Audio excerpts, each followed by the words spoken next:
Okay, it says I'm live. Something terrible just happened to my prior setup. I didn't do anything and it crashed and ended it. So no one's in here yet. Let's wait and see as people filter in. It might be a second. We got 2 people in. What a shame. There was like 700 or 800 people in here and then it didn't work. Yep, fixed. Guys, I don't know what the heck happened. I didn't press anything. It just crashed on me. So I'll give it a minute as more and more people filter in.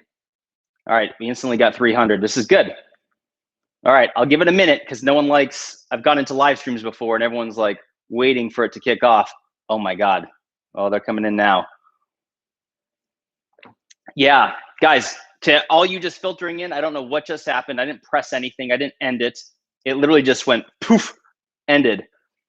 All right. Anyone wondering what I'm drinking? I'm drinking from Huss or Hoos, whatever brewing company. It's called Scottsdale Blonde. It's a local one to me. It's good stuff. Oh my God, you guys are wonderful. If you guys want to leave, all right, let's see. If you have a question or a comment, leave a super chat. Let me type this in.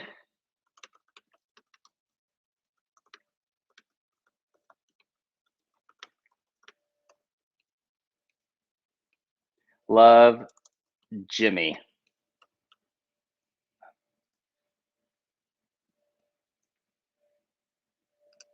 Pin message. All right here. All right, guys. Jesus. All right, so to all of you, it looks like you're all back, 730. We got people here. I don't know what just happened. I didn't press anything.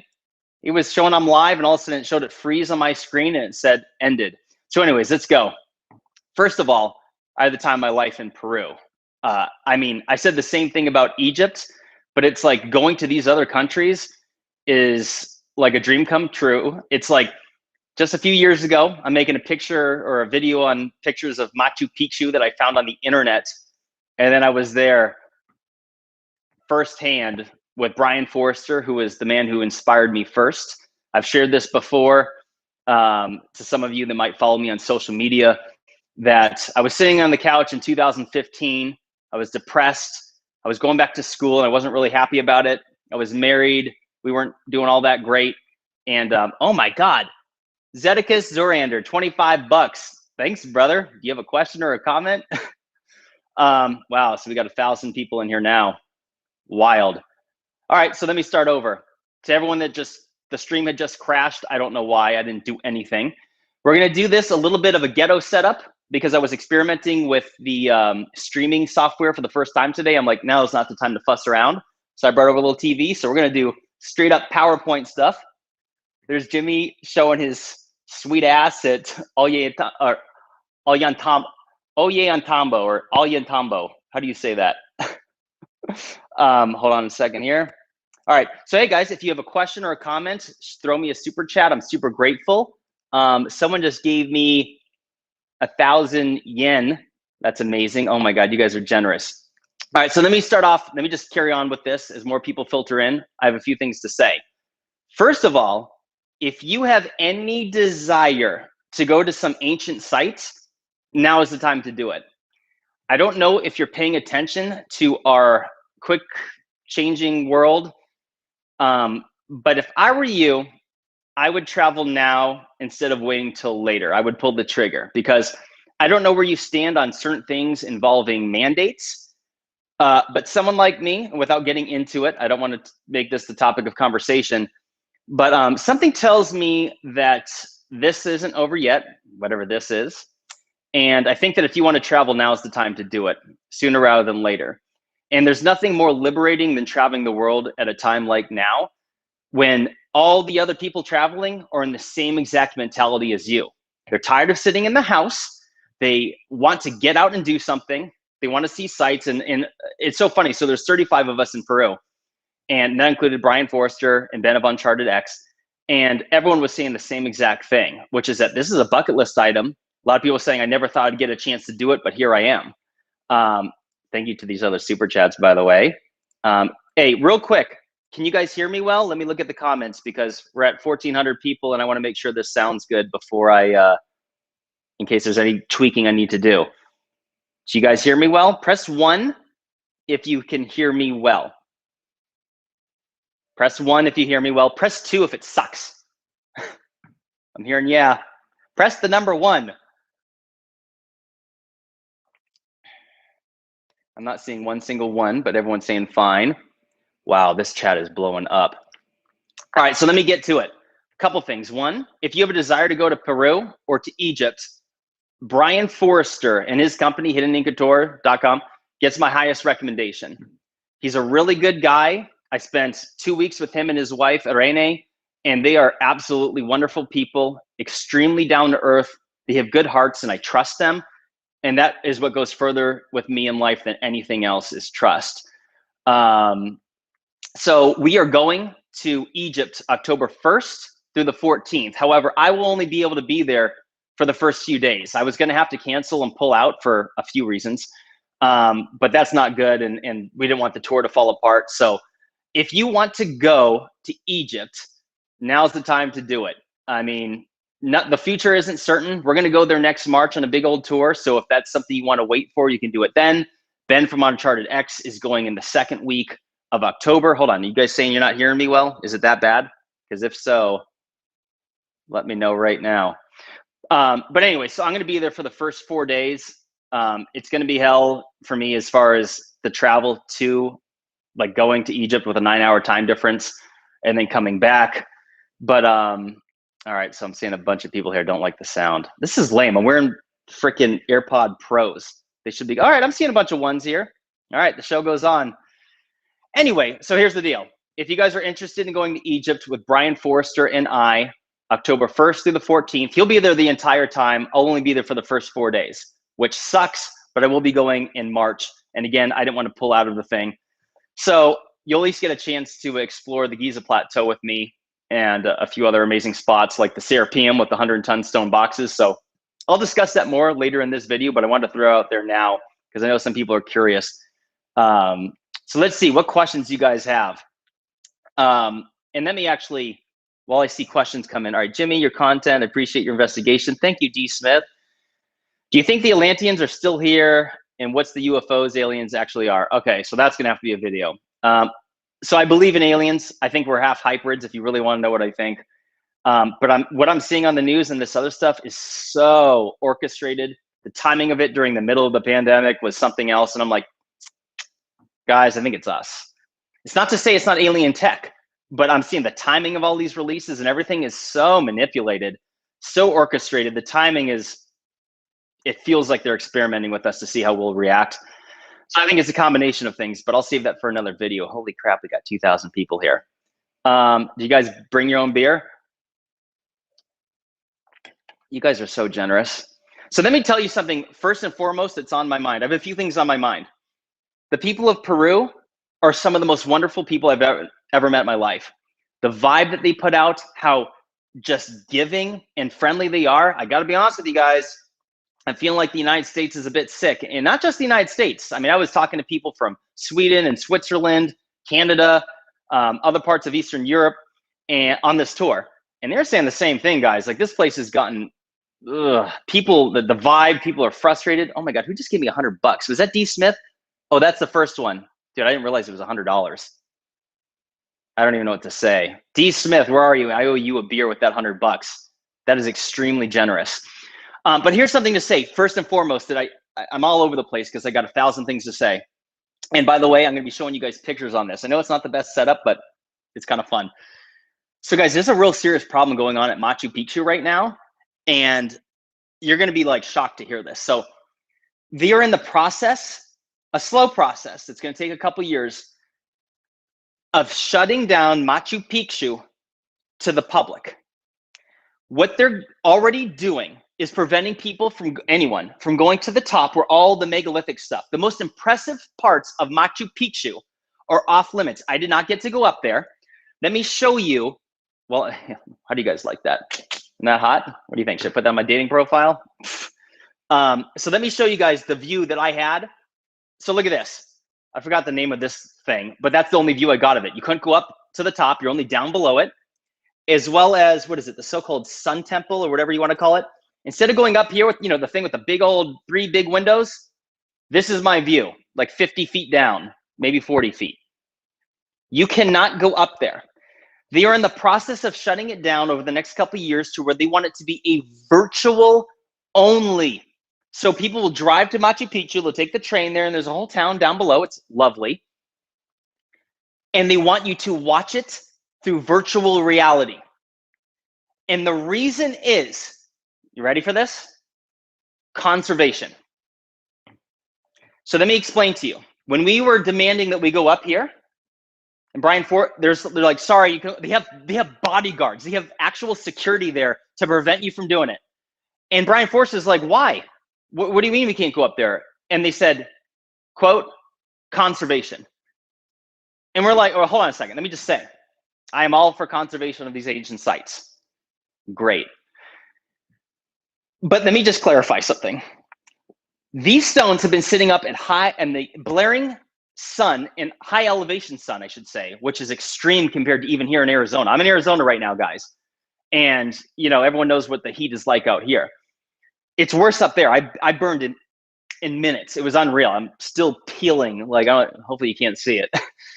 But all right, so besides the wind, rain, and it gets heavy rain up there, and weather for thousands of years, all of a sudden they're like, nah, you just can't go up there at all because we want to preserve it. I'm like, okay, I want to preserve it too. So if you want to prevent me from touching it, like prevent me from touching it, fine. If you want to keep me far enough away from it up top to where I can take pictures of it, cool. I mean, that sucks. I want to go. Jimmy can't do anything to this granite. Just like the sun and the wind and the rain hasn't done hardly anything to it for the last few thousand years minimum. It might be older than that. Don't get me going on that just yet. We'll save that. We'll save that to beer number 2 or 3. Guys, this is serious. So Brian Forster was warned of this a few years ago, 3 years ago. They said, yeah, that's the plan. We're going to turn this into a virtual thing only. And here we are now in August of 2021. And they're literally like, sorry, you. So let me just clarify. If you haven't been to the Machu Picchu, I can show you some other pictures. The highest part of it is where all the biggest megalithic stones are. And then down below, you have the little stuff like this. Let me show you some other photos so you kind of get the idea of what I'm talking about. This is a good photo because you see like the impressive stuff, and then it gets not as impressive down here. You can't get up there. I can't even get a photo for conservation. I'm like, hold on a second. If the plan is to get to where nobody is allowed up there, what's the point of conserving it? So like no one can see it for the end of time? What's the point of preserving anything if no one's going to fucking see it? It's stupid, and I'm convinced that there's other reasons to it. I think, and this is conspiratorial, but I don't care, I'll just say it. Some of the most impressive things that I saw throughout the entire country were off limits now. And they have like, even some of the places, and I'll show you a picture in a second, of like, they have like glass over it to where you can't even get a good photo. Guys, there's something really serious going on. And Ben from Uncharted X, we were talking about this, like, because we have to do something. We got to use our following to whatever best we can to at least push back on the Peruvian antiquities government, whoever's in charge of it. Because this is like, it's unbelievable what's happening. Let me just clarify. You cannot get up to Machu Picchu. You get down below with all the other cool, pretty stuff, and you can take a good photo here. Let me show you guys a great photo. Guys, they have a policy now at Machu Picchu where well, that's not a selfie, but selfies are prohibited, and they give you a little brochure when you walk in with all the rules, and selfie is one of them. It's prohibited. You cannot take a selfie at Machu Picchu. They didn't say why. Does that make any sense to anybody? Like, tell me that's not insane. And by the way, you don't get to go walking around exploring. You're in a line. It's like Disneyland. You're in a line and you go around and they escort you with multiple security people. They don't teach you anything. But that aside, like they're not playing around, guys. So I'm gonna have to be very creative, and I'm gonna partner with Ben to see on what the best way to proceed is, because this is unacceptable. Like, everyone has a right to see these sites. If they want to stop me from touching it with my own hands and climbing on it, that's different. I'm not going to fuss about that. Although I'm going to show you pictures of Jimmy climbing on things, and hopefully I don't get a good old fat old ban from Peru. But hey, guys, I needed the shot. So let me show you like a quick example, and because I need to address this early on because I know people are going to get so mad at me. Where the hell is the photo? Where is it? Here we go. Enjoy. Enjoy. I can't pronounce it correctly. I have it written down. It's like Tambo or Coli Killer or some. Forgive me, guys. These words are so exotic that it's way different than any Espanol I've ever learned in my life. It's Inca. It's different. And but look at this. You see this? Get mad if you want. Jimmy needed the shot. And you know the reason why I climbed up there? 2 reasons. 1, I was informed that you have to ask permission from the site. I did that. I won't get into what exactly that means, but I did it. Or actually, I will tell you what it means. You're supposed to ask the ancient site for permission. And I did. I went up there with complete sincerity. I wanted to document it. I wanted to give it to my love and respect. But more importantly, I needed to share that because I've never seen anybody get up close to it to where you can actually touch and see the precision of this. Because look at this. What is this? Some sort of sundial, some sort of calendar? But I needed to get up there. And I wanted to film it up close, and I did. And I was videotaped the entire time. And there's just a little rope around the site. Let me show you another picture. But the point is that if you guys follow my social media and the stuff I was talking about in Egypt, I was breaking all kinds of rules. I'm like, can't climb on this, you can't do that. But I needed the shot. And it's not just to get a good picture, it's to share it. Because like, guys, let's be real. I'm blessed in that many of my videos will get 1 million views. And I'm like, people need to see this. These are things that I've never seen with my own eyes on the internet, despite looking as much as I can. And so I'm like, someone needs to do it. And I'm like, this thing has been sitting at 10,005, or actually up here, I think it was 12,000 feet for thousands of years, despite the high elevation, blaring sun, the wind, the rain, the weather, and it's fine. And Jimmy with his jeans and his New Balance sneakers are not going to cause any harm to that whatsoever. You could shoot my body out of a freaking cannonball or like a cannon right into this thing, smack into it, and nothing, it wouldn't even make a dent in this thing. I think some of these rules are a little bit silly, but I also say it with total respect for the people of this land. And I understand why people are like, hey, we can't just have everyone climb on it, right? Because people will vandalize it, they'll graffiti it, they'll do this stuff to it. And we know this. But, you know, me being video recorded the entire time, I'm like, I'm sorry, I feel like I owe it to you guys, my 1 million+ subs, followers, to get appropriate documentation so I can share this in real videos, shots that I've never seen. So I'm going to these sites, guys, consciously thinking to myself, like, okay, I've seen these places online, video, pictures, but I have never seen up close in anything else. So I'm like, you know, let me take this type of picture or video of it. All right, so hold on. Someone gave me, what's CZK? Is that, someone gave me 1,000 of it. You guys are blessed. Who has a question? Oh my God, Champion Gaming. You make my bobs tingle, have my kids. For $6.99 of Canadian money. Well, I don't know. We'll have to see. About $9.99 is kind of my threshold to start having kids with somebody. You can, we'll see how it goes. Oh my God, this is hilarious. All right, so hold on. I got a whole bunch of other ones here, and I don't want to miss.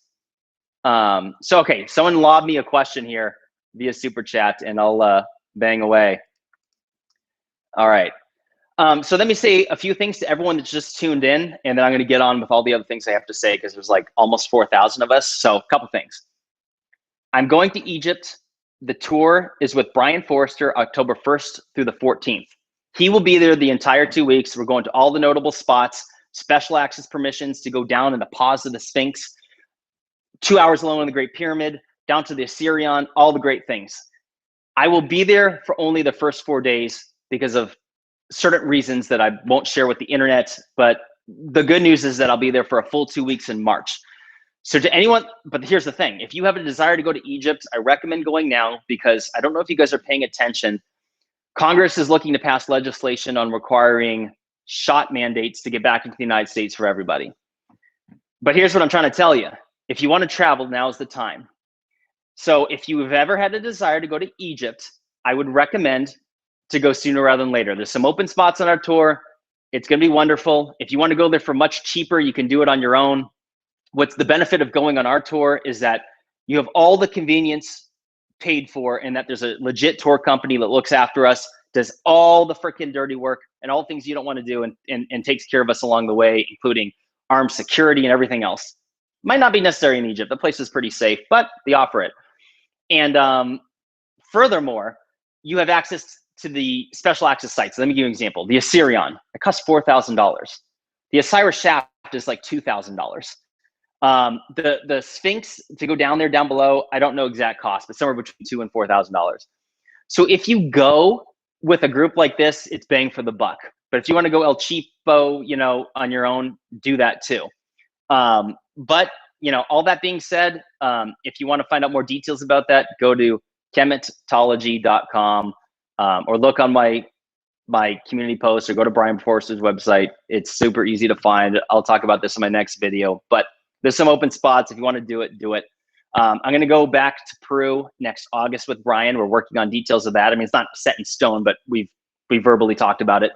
Again, the plan is to go to Egypt in March of next year. So I'll be there for the whole time.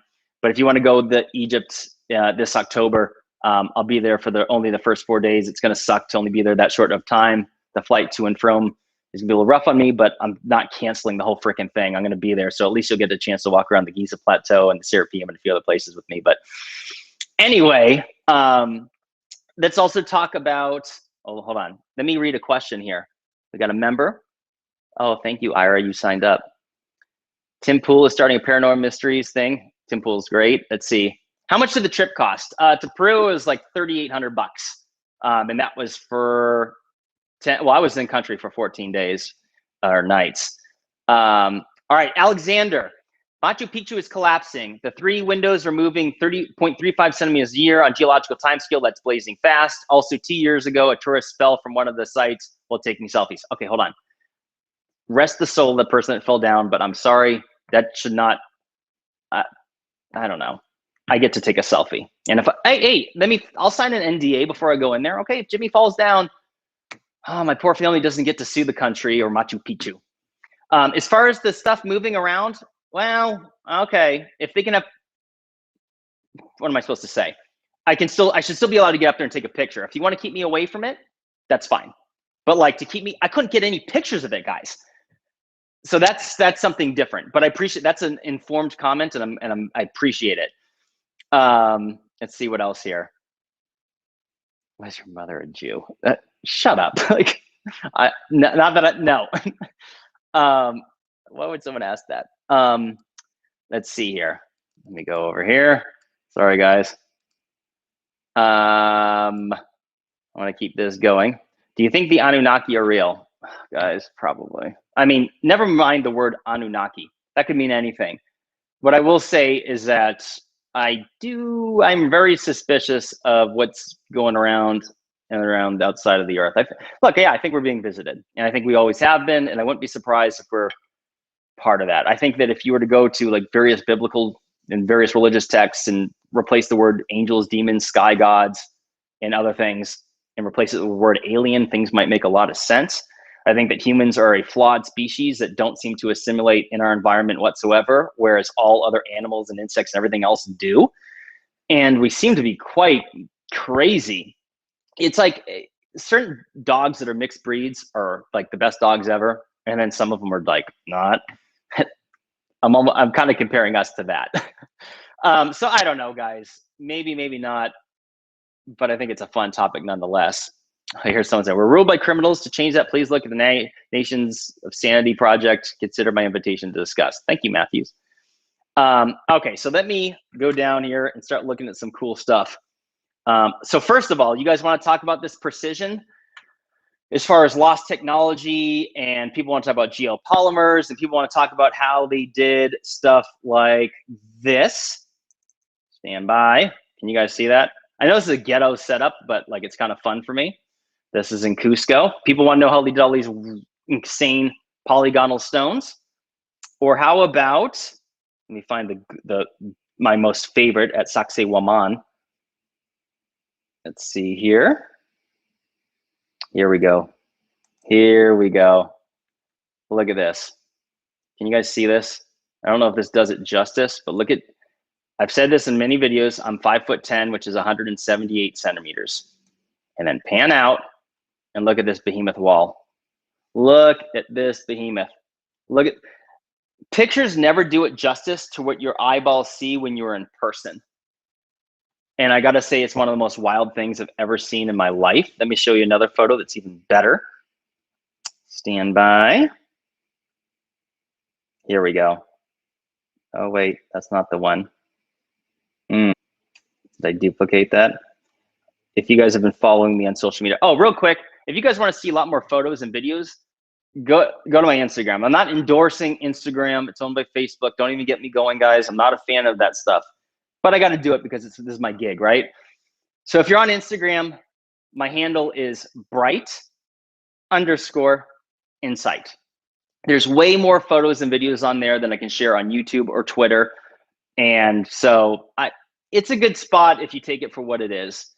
But let me see here. I want to find more shots of this Saxe Haman. And hold on. Hey guys, hang on like half a second because I'm going to turn on my AC. It's 2 seconds away. You guys can hear me because I got my Bluetooth on. Okay. I'm back. All right. Who else has a comment here before I show that picture? Oh, not Jackie Chan. $10. I love all dog breeds. Me too. Guys, I have so many photos of these dogs that I met in country. So there's stray dogs everywhere in Peru, but I don't even feel sad for them like I did in Egypt because they're all well fed. People are nice to them. Some of them are a bit skittish. Some of them are very friendly, but like none of them are skin and bones at all. And, you know, it was kind of wonderful. If you guys want to see something fun, I kind of have mixed thoughts on this. This is me with some alpacas. When I took the photo, I didn't realize that these poor alpacas were being exploited for money all day long. So I kind of felt bad about it. Getting back on track to what I was talking about, the precision. So I've wondered before going to Peru what the story is. I'm like, how did they do all these insane saw cuts? Look at this crap.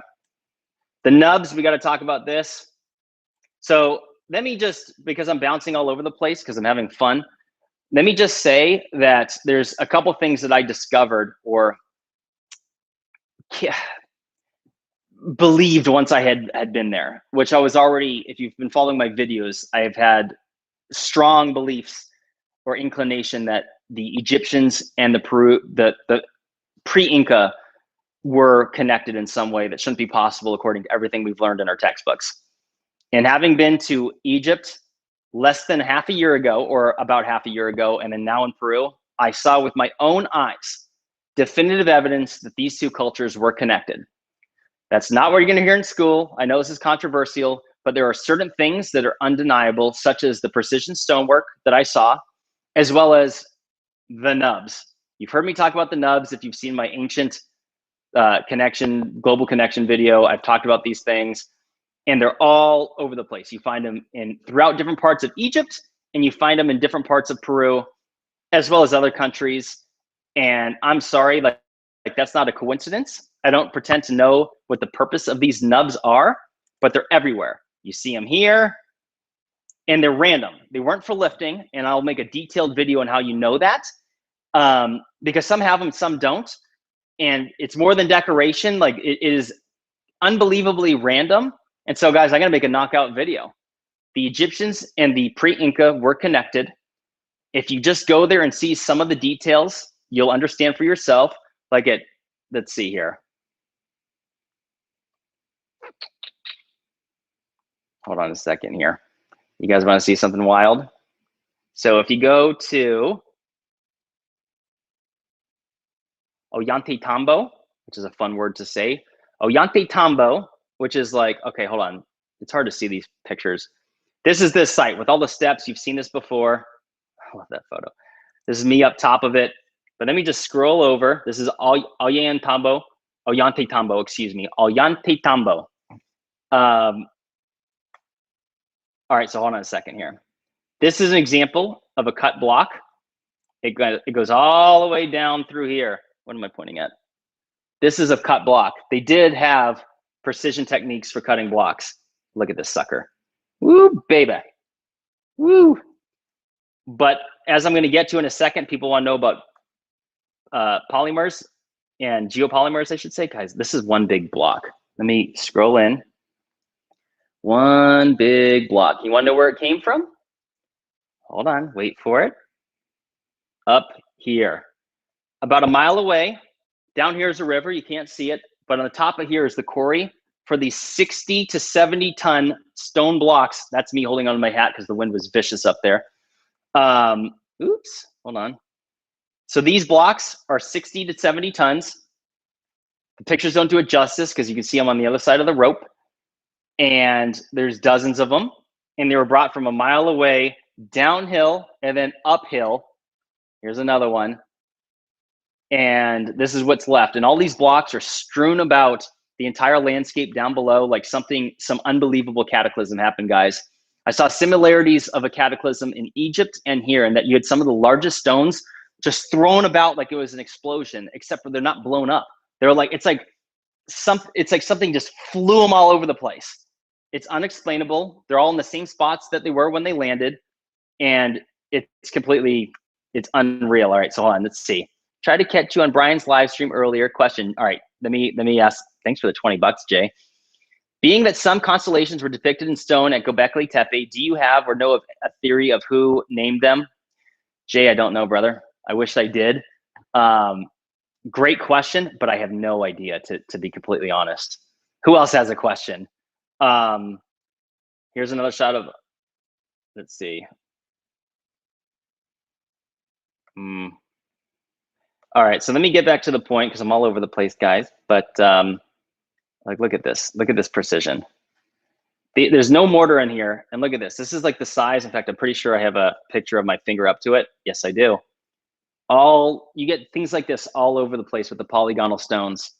It's wild. There's no mortar. They're fit together with laser-like precision. And I went there wondering about, were these stones cut? For example, hold on, I'm going to come back to this. Oh my God, look at this precision. Look at can't fit a hair in there. Look at that shit. It's like this everywhere, guys. Now, here's the thing. If you guys want to get into the wild stuff, here we go. I have a few things to say about geopolymer and lost technology. In Egypt, those are stone cut. Those blocks are cut at the pyramids.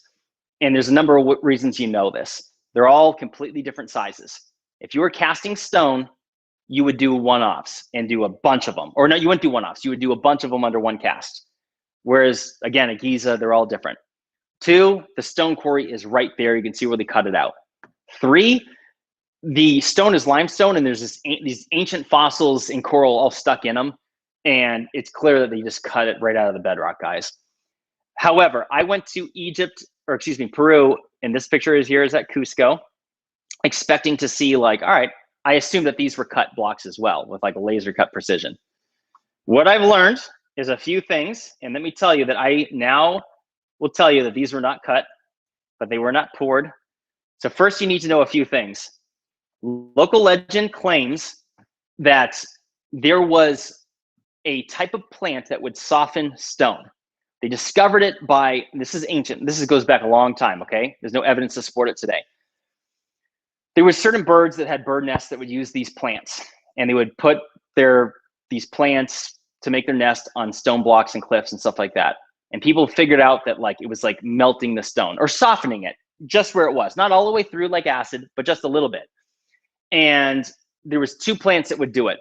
And one of they were both in high elevation on the mountains. And the one that was higher up was even more effective. And what the local legends say in Peru is that this was done with plants. They weren't cut with saws, that they essentially took blocks and they formed and shaped them with this plant material, or at least the material of the plant that would break down and make it into some goo. And they would shape it and get them all to fit with locking precision. Now, this is a gap just from earthquakes. And this is what allowed me to stick my fingers in there, which I'm pretty sure I have a picture of me doing it, fondling it. It was hot. I'll stop this. Shut up, Jimmy. And it was unbelievably smooth. I was expecting to feel like striations of cut blocks like I did in Egypt all over the place. The stones in Egypt were cut, guys. But this, all at Cusco, these huge ones, which by the way, when you see this picture, I'm sure there might be a picture of me next to it. My head would be up to here. This is freaking huge.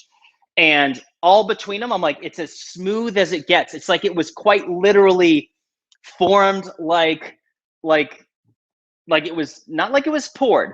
And the reason why is for a few reasons, because there's this marshmallow effect where they bulge on the outside. This is, guys, this is gonna require a video so I can explain this well, because I'm doing it from a live stream with this freaking TV. This is so funny. Hey, there's almost 4,500 people on, guys. This is surreal. You guys are so nice. Cheers. Anyone wondering what I'm drinking? I said it earlier. It's Husk Brewing Company out of Tempe, Arizona. It's called Scottsdale Blonde. It's a nice light beer. I like local and craft beer.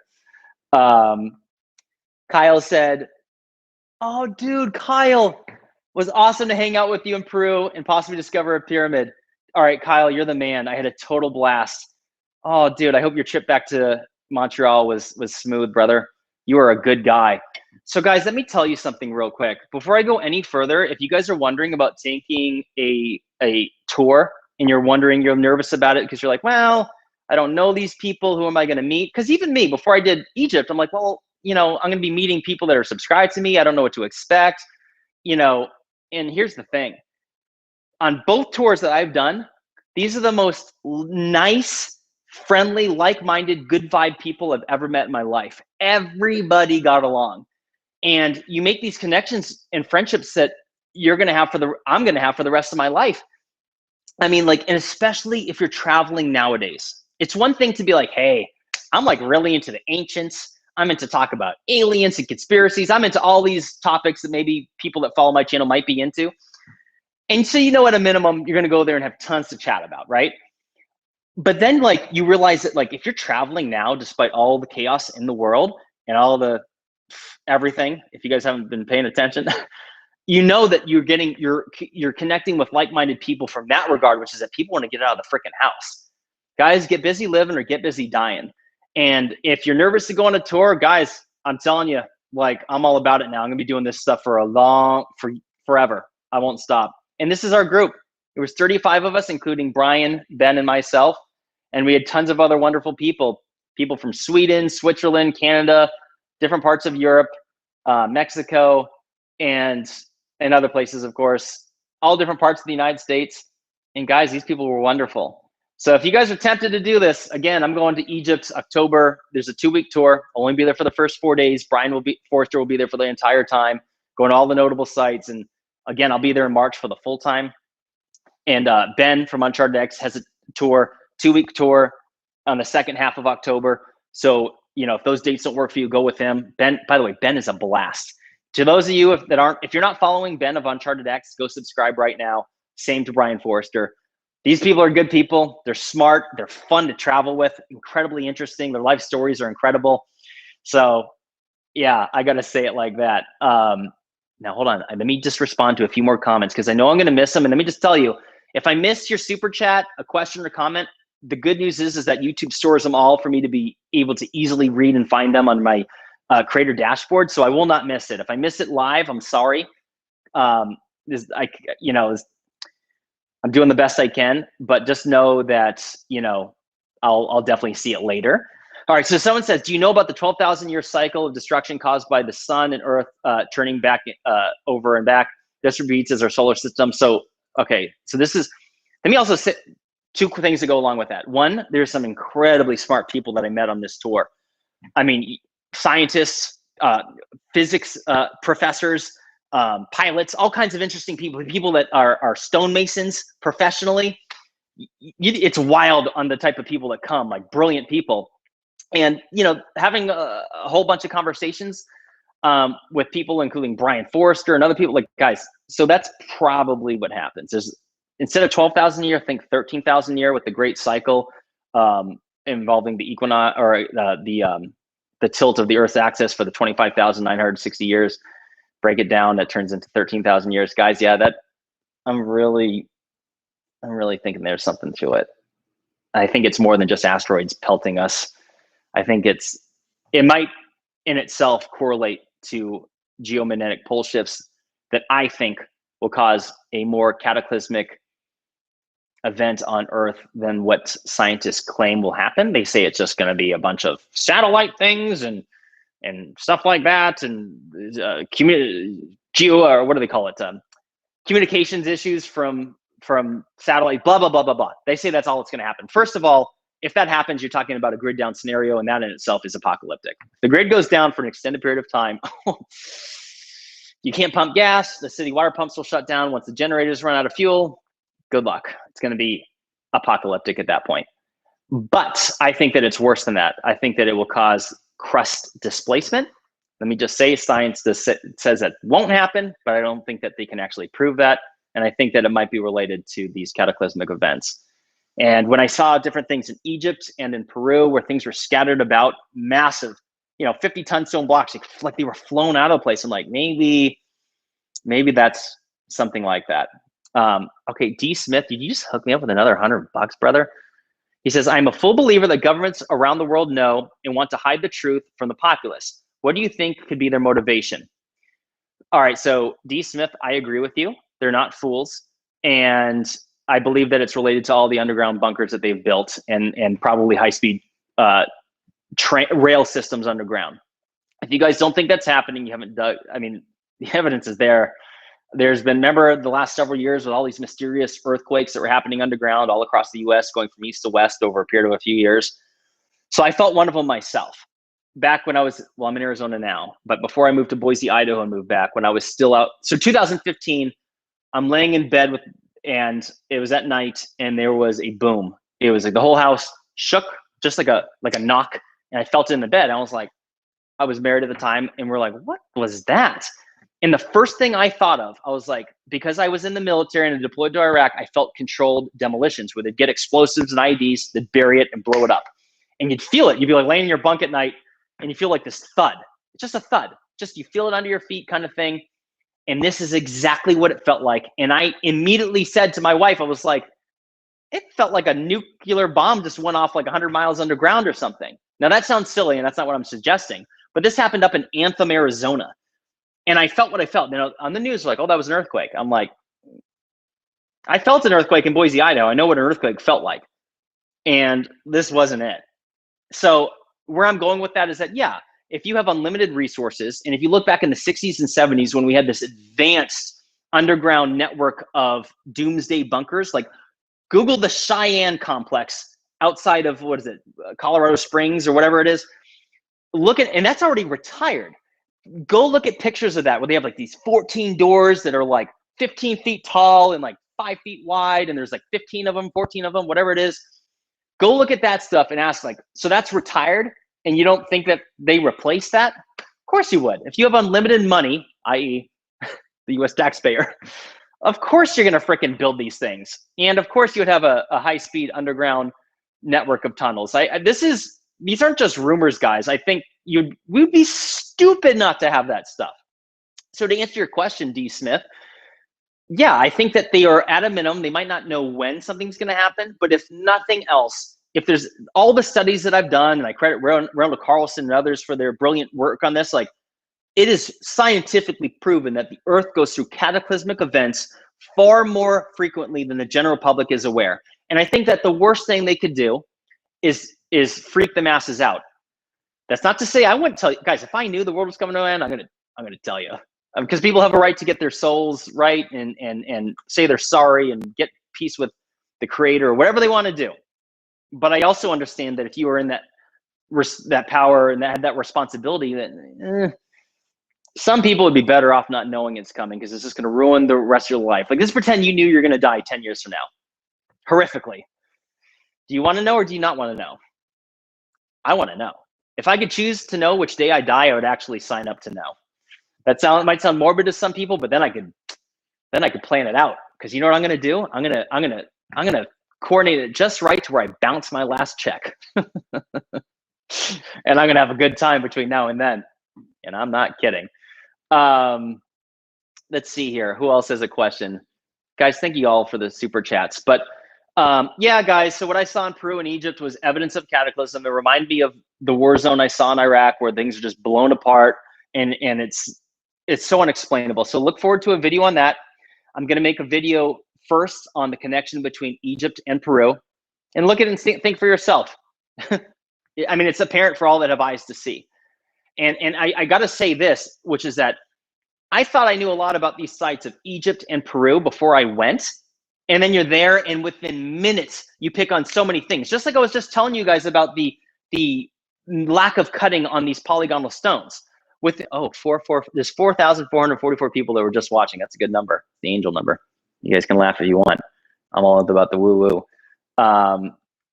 But anyways, so in minutes of going to these sites, there's things that you'll learn like that, which you just can't learn unless you're there. And I'll give you an example of that in a second. But let me say, Seth Blader just said, always a good day when there's a new video. Thanks, brother. I really appreciate that. So let me show you guys an example. So you guys know about this site. Yeah, this ring a bell, the freaking Stargate. Look at this sucker. You guys know what I'm talking about? Oh, me and my dorky. Forgive the photos, but you gotta take a good shot. So this is what it looks like from outside. And down below, you have no idea what you're looking at because this is the stairway to get up, and you can't see the site from down below. Hold on, what's this thing doing? Hold on. That's the site from down below. That's an even better view. See this? That's the cave. You walk in, you have no idea that laying in there is this sucker. And if you want to know what the local legends say about this, because no one knows what this is. Okay, hold on. This is a ceremonial site. You go there and you pray. That's what they did. That's what the Inca did. Ceremonial everything. That's literally the explanation for every single site I went to. Every single site I went to. Ceremonial, religious, end of story. I'm like, so this is blue granite, which is particularly strong. It's stronger than even the granite the rose granite that you see in Egypt, which is unbelievably strong as well. And they carved this thing out of there with such precision. And what the locals say is that it was used as a communication device to the other so-called stargates throughout Peru. Let me show you another one, Amaro Muru, which is absolutely freaking incredible. So you all recognize this site? This sucker, which is so uniquely designed. I mean, they carved it out of stone with hand. It's not an accident that it's uneven. They chose this precise design for whatever reason. And at this site, they claim that it was used to allow your mind to go to another dimension. That's what they say. Now, hold on. I'm not saying I believe that. I mean, I don't know what I believe at this site. Hold on. Look, there's Jimmy there. How cute. Is there another one? Hold on. Yeah, look at that. It gives you an idea for its height. But I remember I have video of this, so I'll have to share you guys when I make a video. But this whole thing is way bigger than I thought. Like, okay, so there's Brian Forrester, the legend himself. And this is like, all right, so Brian Forrester is about, I'd say 5'10", 5'11", and he's kneeling here or crouching. You can't, but it's like, oh, on this computer, I don't have the other photo, but tall people were like up to here. So this is like 25 feet or so. And it's all carved out of here. And there's another shot. Hold on. Stand by. Oh, Jesus. I didn't know I was good. Hold on. Let's go back to the cow. I made friends, guys. I'm into it. Y'all into the whole cow scene? Get over it. Let's go to this one, actually. I made friends with an alpaca. Don't get more sexy than that. Look at that. One thing is so interesting. These alpacas are picky. You got to put off a good vibe before you go up to them. I saw them spit on someone else. I saw them run from other people. You just got to go up real chill and cool. Hold on, let me read a couple super chats before I get on to my next tangent. Great to see you back in the States. Thank you, Lotus. I'll be in Egypt in October. Looking forward to meeting you. Yes. Look forward to meeting you too. That means a lot to me. History with Kaylee. What up? Awesome channel. Excited to see what you bring to us after this trip. Love this live stream. Jan and I did a collab coming soon. Can't wait.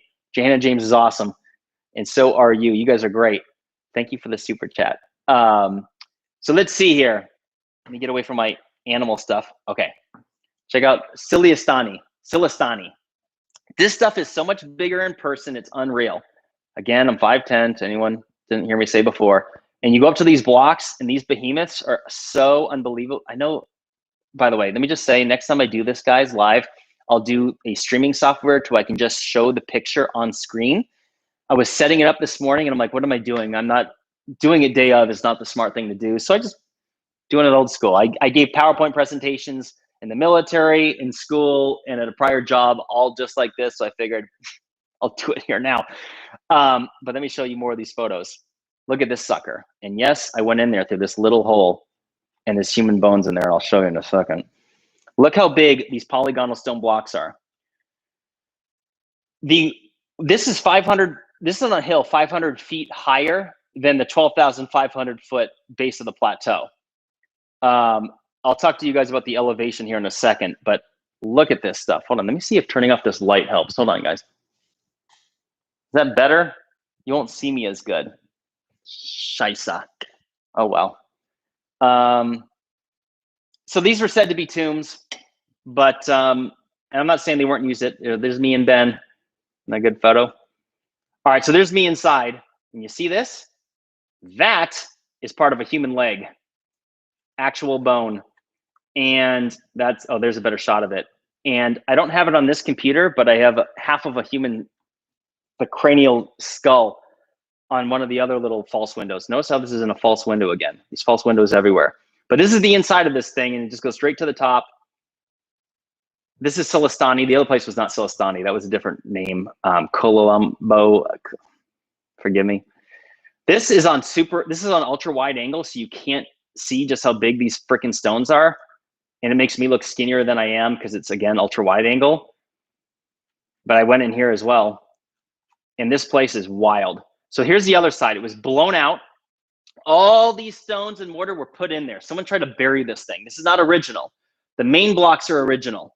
And they're super, super huge. And this is what the inside looks like. That's looking up into that dome. So previously you saw this. That's a dome. And on the inside, it's like a cavity dome, just like this. Pretty wild. Was I allowed in there? No. Okay, well, it's fine. Get mad at me. Leave a comment right now. I'm mad at Gene for going in there and disrespecting the sites. Because Brian Forster is putting up awesome videos of me like getting on stuff. And oh my God, some people got so mad at me. Like, this disrespectful gringo. Ah. It's fine, guys. I had to go get the shot so you can see what it looks like. No one would know otherwise. But here's what's so cool. It's 2 sets of blocks on the inside. So those huge behemoth blocks that I just showed you on the outside is like basically double layered, most of them. And so in here, it's like double layered just to get in there. And I mean, again, look at this. This is an ultra wide angle, so it distorts the whole thing. It makes it look far more narrow than it is. But picture my hand. I got normal size hands. And like, I guess the point that I'm trying to make is that these pictures never do it justice. Here's the other side of it. And that's what it looks like crawling out of it. Here's some more nubs at the same site. And this is another example of everything being strewn about everywhere. Hold on, let me just catch up on a couple of the super chats because I feel really bad. Billy, thank you for the 20 bucks, brother. You have to go to Jordan. Petra is high on my list. Let's see here. Guys, thank you for the super chats. Michael Wiggins, do you do shirtless streams? Not yet. When it comes, maybe one day, we'll see. How much money would that make me? Like, hey ladies, hey guys, you know, just give me your money. Here's the, you know, I'll do one button at a time. Oh, you guys are hilarious. Ancient Explorer. What's NOK? What currency is NOK? Forgive me. Have you heard of the lost city of Patiti that is supposedly located in the jungle of northeast Cusco? Actually, I heard of different things about the jungles of Peru, but I don't know if that's the same thing I'm thinking of. So I almost want to say no. But that's something that I'll look at. What I will share with you guys is a possible pyramid in Peru. Now, it's totally not conclusive. It's just something we saw. Hold on. Please tell me I have the picture on here. Hold on, guys. Forgive me. What a shame. It's not on here. I have all the photos in a different spot. So let's see here. What do you guys want to talk about? I can't believe there's 4,400 people on this. I'm so blessed. So here's a question. Kyle, oh, it's Kyle again. The Native Americans here say it's okay to go into the ruins and take pictures and share. Nice. So let me guys tell you a few things. So they have ropes and stuff to keep people, one, from being too close for other people to be in the way of taking photos. And there's people that do vandalism and other things, terrible things like that. I want all of you to know that when I go beyond the ropes, like, let me show you a picture, because like I was all about it. I'm like, these ropes don't mean anything to me. And I know that sounds incredibly rude and disrespectful, but I say it with all my heart that I'm there to document and share these things with hopefully millions of people is my goal. And I'm sorry, like sometimes like you can't get the best shot if you're on the other side of a rope with it in your way. And so what I was told by the locals there is that for them, not the authorities, the locals, can I climb on this? And they say, you have to ask the site for permission, which means literally asking the stone and going into it with all your heart and just being grateful and wanting to learn and bring in the knowledge of the ancients that did it and are no longer with us. And I did that. I went there with pure intentions. People are filming me the whole time. My New Balance shoes and my jeans can't cause it any harm. And I got some incredibly good shots in the process. And sorry, not sorry. Like, I know that's going to piss some people off and they really, really don't like that. And I respect your opinion, but sorry guys, like I needed the shot. Let's see, you want to see something else crazy? This huge stone at Ollantaytambo. Here's it from the top, so you get like scale of like how big someone is compared to it. And on the other side is this like slide looking thing going on. Like, what the hell is this? This is one of the areas where like there's these huge stones thrown about. This was knocked, it came from the very top and was thrown down hundreds of feet. And you have like this whole, that's the funniest photo ever. This was staged. I'm showing off my sweet ass. But you have these, oh, hold on a second. Hey, you can't see a good photo of this, but this is my first time ever seeing the southern sky at night, and that's the Milky Way. Oh, this isn't gonna show up. But my cell phone picked that up. You can kind of see it. That's the Milky Way. Thought that was super cool. That was like a cool moment to see that. But getting back to these thrown about stones. Hold on now. Hold on. Oh, so that's something else I want to share with you guys. So I had a cool moment, but I was hesitant to tell you guys because I'm like, I don't know if it's something you want to share. So this was a really cool trip for me in that so long story short, I'm done with American Airlines. I won't get into all the reasons why, but they used to be a great airline and now they're not. So I'm like, you know what? I'm going to Peru. I've been saving up flyer miles for the last 7 years. And I'm like, on this trip, I had to take American Airlines. And I'm like, you know what I'm going to do? I'm going to dump this airline. I'm going to spend all of my flyer points and I'm going to dump it.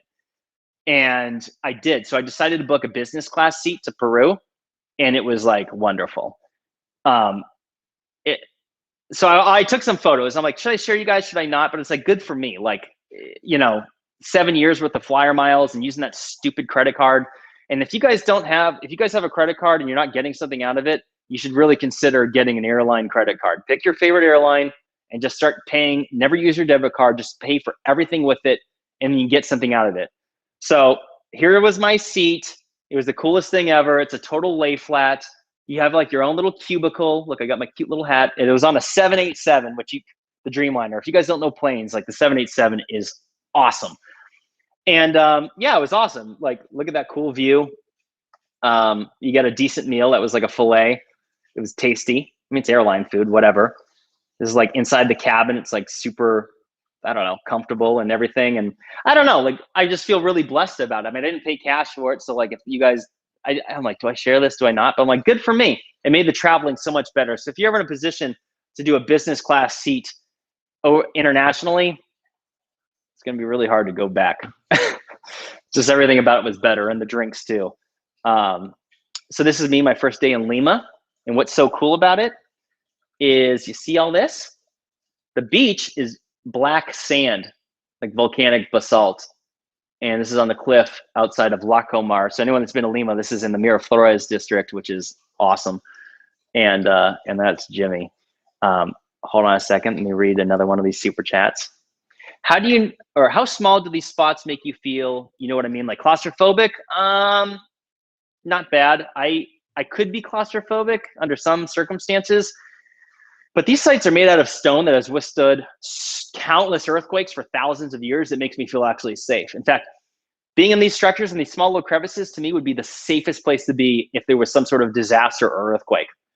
Just like being in the pyramids, some of it's like really small, cramped spacing to crawl through, but I'm like, I actually felt safe in there. I'm like, this is where you want to be. It's safer than any other spot we make nowadays. So let's see here. What currency is PLN? Because I just got 100 of it. Thank you. Do you find getting used to the altitude difficult or easy? I'm so glad you asked this. Guys, it was hell. All right, so Lima's sea level. You get up to Cusco, which is like where Machu Picchu is. And Cusco is 10,500 feet, and we were there for closer to a week. And guys, it's rough. It's the highest I'd ever been at that point. I was in Telluride, Colorado at like 9,900 feet, and that was rough. You get winded extremely fast. You get sunburnt extremely fast. But even at night, I kept, and everyone else did too, kept waking up like just short on breath. Now there's things you can do for it. You can chew on coca leaves, and they have these candies and coca tea, and it like makes a huge difference. But like, it was rough. And then we went to Puno, which is where Lake Titicaca is. Guys, that's 12,500 feet. It was rough. I'm not gonna lie, it was rough. The coca leaves, you chew on them, you put in your, like here, like it's like it was chewing tobacco, and it makes a significant difference. But I'm not gonna lie, like I thought after almost 2 weeks in country, I'd get used to it, and I didn't. They say, the locals say it takes 3 full weeks to get used to the altitude, but I'm not gonna lie, it was rough, and I was really excited to fly back into Lima to get down below to that sea level. Yeah, let's see here. Harsh Zaveri. Hi, keep up the good work. Do you think that ancient global civilization that you were talking about might be from the Indian subcontinent, Cambodian temples, etc.? So yeah, I think that they're all connected. The locals from the Inca, the passed on Inca legends, say that the Inca came first, the pre-Inca. We're not talking about the stuff in the textbooks. And then they came from Lake Titicaca is what they say, spread around. Then they went to Egypt and then elsewhere. That's what they say. I don't know if that's true, but I will tell you is that the temples and certain pyramids in Cambodia, Egypt, and stuff in Peru, I'm totally certain are all connected. The nubs prove it, guys. Let me just say, you see all these weird random nubs that are found all over different places. Never mind what they were used for. It doesn't matter. The point is that they're all over the place in all these countries, and it's unexplainable. I've been talking about this stuff for more than a year. You got other cool channels like Andrew from Ancient History Criticisms. You got Phil. You got these other cool guys that are talking about the nubs, and like they're spot on. This is a connection. It's there. And I would have thought over the last year that you would have had like the mainstream skeptics come out and explain it away. Guys, they haven't. It's like radio silence. They don't have an explanation. So whether they were used for lifting, which they weren't, and I'll be able to make a solid video on why they weren't, because you see them in some places versus others. And let me just say, the only explanations you do hear is that, well, they shaved them off the other spots, but not here just because they didn't get around to it. I'm like, that is the laziest thing I've ever heard in my life, or among them. And it's like even stuff like this. Nub, no other nubs. I'm like, why not this one?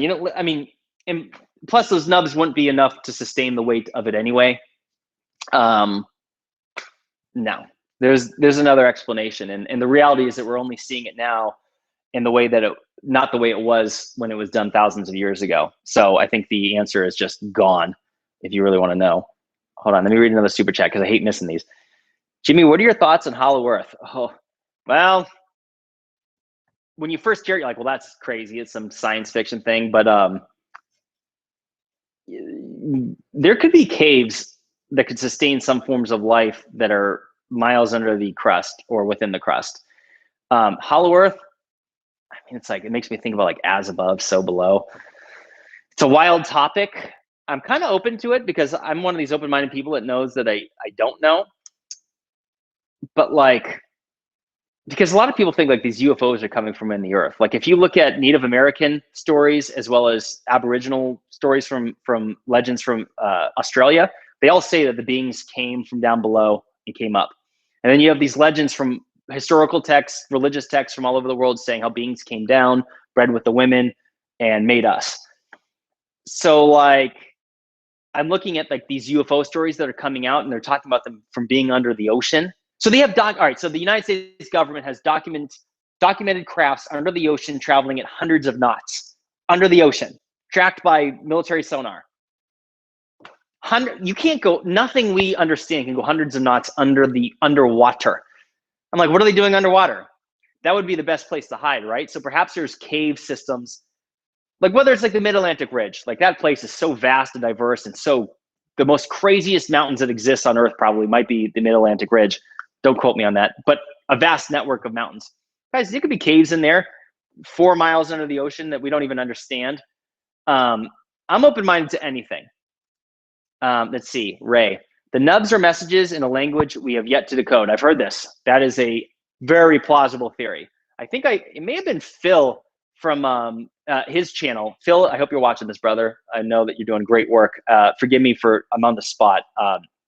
But he specializes in the nubs, him and Andrew and everyone else. And like it's possible. It could be telling us something, well, not telling us something, but it was telling someone something. It could be something just well beyond our understanding. I'm open-minded to it. But let me keep going. I have a few other things I want to say. Jimmy, you should hook up with a virtual reality company to film sites. It's the best way to allow everyone to see these places with your narrative. Guys, that is a brilliant idea. Ben was actually, of Uncharted X, was talking about this. I think it is a brilliant idea, especially as traveling becomes more difficult with their ever-changing world. That might be all we have left. Or if not everyone can afford or have the means to travel, or the time. So I think that is an outstanding idea. And Ben was there doing 3D mapping this time around on all these sites, and that's all it would take to make that kind of stuff happen. So that's a brilliant idea. Let's see here. Adam Davis, awesome content. Do you have any thoughts on the apparent sun tunnel in Angkor Wat and possibly some sort of power source? Thanks, man. So I'd have to Google real quick to see what you mean by sun tunnel. I'm very familiar with Angkor Wat, but let me let's see here. I don't want to. All right, let me get back to that. Let me just say I'm going to be making another video of Angkor Wat anyways, and we were talking about going there. So Brian, like, we want to. Let me just, without getting ahead of myself, these are just ideas. But Brian Forrest and I are talking about with Ben of possibly going to India in 2023. We want to do a trip to Cambodia. There's people talking about doing a trip to Japan to go explore the Yanaguni underwater monument. So like, guys, and we're looking at me going with others, going down to Mexico, to the Yucatan Peninsula, and going to all those pyramids down there. So let me be clear. Baalbek, can't go there right now, but that's on the list. Petra, all these places, it's going to happen. I'm going to turn this into like a huge traveling future of mine. Okay, what is SEK? That's South Korean, I believe, I think. The nubs could point at a sequence of instrumental nodes like a meditation music. Perhaps. A lot of these sites have insane resonance, and although you can't see it on there, oh, I was gonna play it through my phone, I can't. So while we were here, me and my buddy Matt were literally drumming on these windows, and the sound was like you were banging on like this hollow metal. It was like thudding like a drum, loud. I wish I could play it through my phone right now, but now is not the time to do it. But yeah, so like all these sites have crazy resonance. Let me real quick look at my little syllabi, my outline. Give me a second here. Yeah, so to anyone that's just showing up now, I want to reiterate this point because it's so significant, and I'm going to go into a few other things. So Machu Picchu is in the process of closing down over the next couple of years. They're already preventing people from going to the tippity top where all the most incredible sites are, the sites I wanted to see more than anything. They won't even let us up there. Couldn't even get a photo. Wouldn't let you do it. And what they're saying is that in the next couple of years, they want to make it a virtual reality only site to where people won't even be allowed up to the top of the mountain at all. You'll come down below, you go to the restaurants, and they'll hook you up at the bottom with some computers, and you can show, like, a lot of people walking around with a camera to show you through a television screen. The dumbest thing I've ever heard in my life. So I'm sharing that right now because I know there's people that have tuned in since I started this chat, and they need to hear it because Ben and I, like, we were ripped off. Like, I wanted my money back. I'm like, what did I just pay for? You were making me wear a mask outside at 10,000 feet almost in the beautiful sun, and I couldn't even go take a picture of my favorite thing. If you want to stop me from going up there and touching these sites, that's one thing. But preventing me from getting anywhere near it is insane. So I'm putting that out there because this is a big deal. Like the people that are making that decision are wrong, and they're talking. Their reason is for conservation. Okay, well then, like, this site has been sitting outside in the wind and the rain and the weather and the blaring high elevation sun for thousands of years, and it's not even a dent in it. And yet, so what are you conserving it for then? If no one's ever going to see it again, if you're just going to lock it off and not let anyone see it, what's the point? It's stupid. Ugh. Let's see here. All right, so you got some new ones. Let's see here. If you want, SRC says, if you want to switch to plasma electromagnetic cosmology, okay? I appreciate the super chat, brother. David, aloha. I'm David. Love your videos. Have you ever thought of visiting Malta? Sardinia? Yes, the answer, Malta, absolutely. Sardinia and other Mediterranean islands to see ancient megalithic sites. Yes. It's not high on my list, but you know, it's one of those places that could end up happening sooner rather than others just because of being easy to get to. All right, guys, I'm only half a beer and give me a second here to fix my parched throat. And sorry if you guys can hear Sawyer right there. He's kicking. Okay. Let's see what else. Thank you, Monero, for the super chat. Thank you. All right. Elaine Volant. If I don't know if I said that correctly. I believe that's French out of Canada. What do you think about the Titanomachy origin of the origin of Titan and the Greek gods being story linked to Atlantis? Yeah, guys, history became legend, legend became myth. I think all those are describing the gods, those that were brilliant of mind and were doing all kinds of incredible things. I think it's all connected. And let me also say this. So the video I was working on before I went to Peru, I think it could be one of my best yet. It ties into Atlantis and the Sumerians and where so Atlantis, never mind if you believe whatever location it was or whether it was called Atlantis. Here's the question. Was there or was there not a civilization that was relatively sophisticated? I'm not saying as advanced as ours. That's a whole, never mind that debate. But a civilization that existed that was wiped out or reset by the cataclysmic events that happened on Earth some 12,000 years ago. Because the Younger Dryas is the scientific evidence that says that humans being alive at that time would have been totally decimated. Not extinct, not dead everywhere, but in many parts of the world, completely set back. To me, the answer is obviously yes to that. And there's all the evidence to support it. So I think that out of the survivors from that cataclysm, they went on to spread and repopulate and just do what humans do, just get on with life. So they went someplace, right? Where did they go and what did they do? And what stories were passed down that have unbelievable similarities to other things? I'll hold off there because I don't want to spoil what I'm going to say or in that video, but it's good. Yeah, I think you guys are going to love it. Let's see here. Who else has a question? Let me look at what else I was going to say. This is kind of a random, but as far as anyone else that wants to visit Peru, I also want to tell you guys that the food there is excellent. And I took a bunch of photos. So again, if you're not following me on Instagram, go do that. I'll make some posts at some point of all like the delicious dishes and cuisines that I had. But yeah, the food was wonderful there, guys. Let's see here. Any folklore from locals around Lake Titicaca as to before there was a lake there and how it appeared? Okay, well, yeah, they claim that it was at the ocean. And it's not hard to believe when you look at the percentage of salt concentration. It's not salty enough to where you can't consume it, but it won't grow plant life, or at least when used like for like agriculture. And yeah, like this is what makes me, it ties into my thoughts that I was just saying a moment ago about rapid crust displacement involving a pole shift, which is that maybe, just maybe, and this is science fiction, but it might be reality, is that certain mountains and crust move up and down far more dramatically over much quicker periods of time than the slow gradual process of just what we know about the current understanding of crust movement taking millions and millions and millions of years. So, I mean, I think it was at the ocean. And something you should also know about Lake Titicaca is that it was once 100 feet higher, the level of the water, 100 feet higher than it is today, and was literally, and because of that, was 10 times the size. And Lake Titicaca is already massive.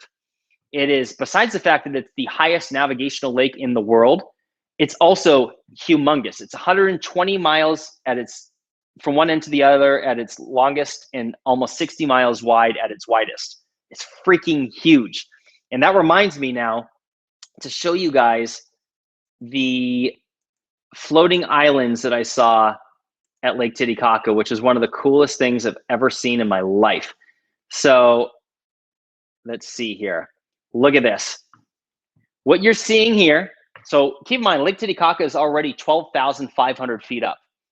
And what you're seeing here are reeds of grass, 10 feet of layers that go under, and they just constantly rebuild on top of it. The water doesn't even protrude it, and they're already rebuilding it. So if it ever was, or when it does, they fill over it.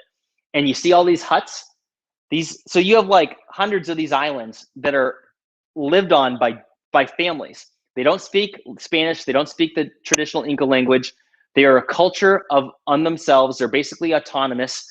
They're surrounded by Bolivia and Peru governments that basically, I mean, they don't even have police, guys. They have their own tribal presidents and stuff, and they just live out there. They only eat fish and vegetables. They don't eat chicken or cows. And let me show you another photo. So this is on top of it.